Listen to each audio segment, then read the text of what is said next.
கரூர் தொகுதி பாஜக வேட்பாளர் செந்தில்நாதன் வேடசந்தூர் பகுதி கிராமங்களில் இருசக்கர வாகனத்தில் சென்று வாக்கு சேகரித்தார். திண்டுக்கல் மாவட்டம் வேடசந்தூர் சட்டமன்ற தொகுதிக்கு உட்பட்ட கரிகாலி, மல்லபுரம், கூம்பூர், வாணிக்கரை உள்ளிட்ட பல்வேறு கிராமங்களில் கரூர் பாராளுமன்ற தொகுதி பாஜக வேட்பாளர் செந்தில்நாதன் இன்று தீவிர தேர்தல் பிரச்சாரத்தில் ஈடுபட்டார்.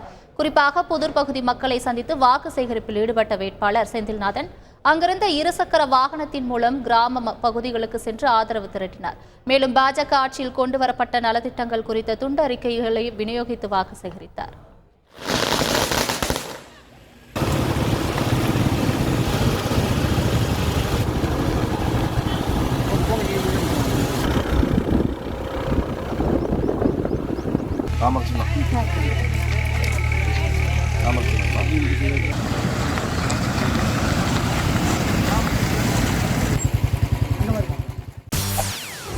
செய்திகளை உடனுக்குடன் தெரிந்து கொள்ள உடனே சப்ஸ்கிரைப் பண்ணுங்க.